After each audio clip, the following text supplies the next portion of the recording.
Bismillahirrahmanirrahim. Assalamualaikum warahmatullahi wabarakatuh. Bapak Ibu para peserta pelatihan pembelajaran tematik MI yang saya banggakan, selamat bertemu dengan saya Wahidun.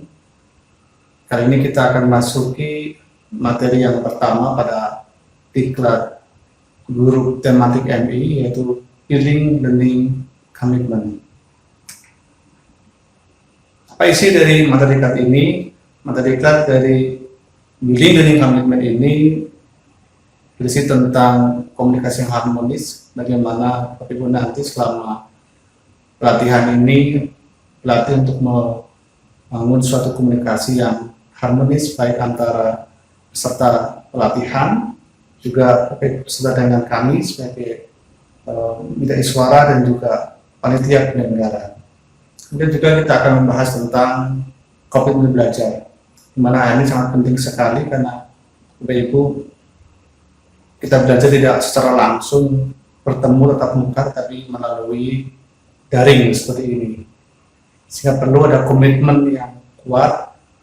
Jadi kita semua, dari Bapak Ibu juga dari kami, dari penyelenggara, untuk sama-sama mensukseskan pelatihan ini. Dan yang terakhir adalah pencerahan kelas, karena bagaimanapun kita berasal dari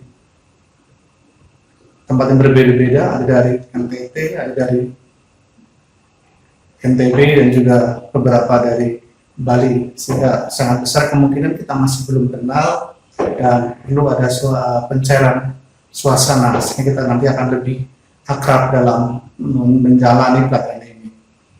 Ada beberapa pokok bahasan yang akan kita lalui dari materi ini. Yang pertama adalah mengenal diri sendiri dan orang lain, yang kedua adalah menjalin komunikasi yang harmonis, dan yang ketiga adalah membangun rasa kebersamaan, kemudian membuat kontrak pembelajaran, dan yang paling penting terakhir adalah melaksanakan komitmen yang sudah kita buat bersama itu. Baiklah, mari kita mulai dari bahasan pertama, itu tentang building learning commitment. Apa sih pengertian dari building learning commitment? Komitmen di sini diartikan sebagai suatu kesanggupan yang pasti untuk melaksanakan ataupun tidak melaksanakan sesuatu, sehingga building learning commitment ini bisa diartikan sebagai suatu upaya untuk menciptakan suasana kelas yang kondusif, suasana kelas yang menyenangkan, karena apalagi kelas kita adalah kelas online, kita tidak bisa ketemu secara langsung, berinteraksi secara langsung, sehingga sangat penting bagi kita untuk menciptakan kelas yang menyenangkan, kelas yang kondusif untuk pembelajaran, berdasarkan tentunya norma yang akan kita sepakati bersama nanti. Jadi baru nanti akan bersama-sama merumuskan kontrak pembelajaran yang akan menjadi norma kelas kita ini. Baiklah, berikutnya adalah tentang mengenal diri sendiri. Apakah mungkin seorang tidak mengenal diri sendiri? Sangat mungkin sekali. Coba sekarang bagus, saya minta tuliskan 5 hal yang menjadi ciri utama dari Bapak Ibu. 5 hal yang bisa menggambarkan diri Bapak Ibu, baik yang positif maupun yang negatif. Silakan. Saya yakin ada beberapa yang merasa kesulitan untuk menemukan atau menggambarkan dirinya sendiri, baik itu yang negatif maupun yang positif. Nah, ada beberapa tips di sini. Yang pertama, Bapak bisa untuk lebih mengenal dirinya sendiri. Yang pertama dengan melakukan introspeksi atau muhasabah dalam bahasa agamanya. Dengan yang kedua adalah meminta pendapat orang lain, karena biasanya orang lain atau sahabat biasanya lebih bisa melihat diri kita dibanding kita sendiri.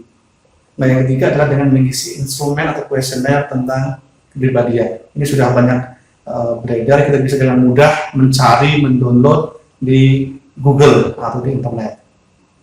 Kemudian yang berikutnya adalah mengenal orang lain. Kenapa ini menjadi penting? Karena kita tidak bekerja sendiri, tidak hidup sendiri, kita bekerja, kita hidup dengan banyak orang, dengan orang lain, sehingga kita juga perlu mengenal orang lain. Oke. Nah, kaitannya dengan orang lain di sini adalah Bapak Ibu nanti juga akan membangun komunikasi baik sesama peserta, juga dengan pemilik suara dan dengan panitia.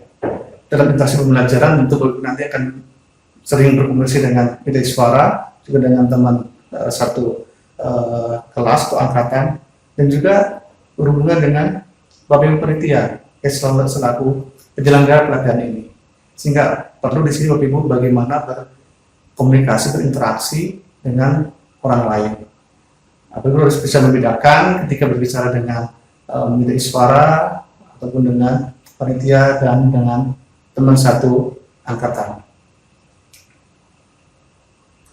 Nah, terakhir yang lebih penting sekali ada di sini, karena kita tidak bisa bertemu secara langsung, kita belajar online, daring, sehingga perlu ada komitmen yang kuat, komitmen yang sungguh-sungguh yang akan dipakai bersama.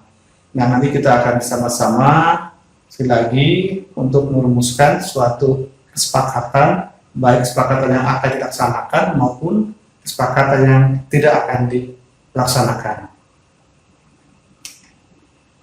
Yang nantinya tentu akan menjadi norma kelas, akan disepakati bersama bahwa itu adalah sesuatu yang akan kita laksanakan dan sesuatu yang tidak akan kita laksanakan, dan itu harus ditaati oleh semua peserta. Oke. Demikian penyajian singkat tentang materi dari Building Learning Commitment ini, mudah-mudahan menambah kejelasan Bapak Ibu, karena kalau melihat materi card-nya mungkin belum begitu jelas. Nah, dengan sedikit gambar ini mungkin ada sedikit tambahan pencerahan tentang isi dari materi card Building Learning Commitment. Kurang lebihnya kami mohon maaf dan saya akhiri. Wassalamualaikum warahmatullahi wabarakatuh.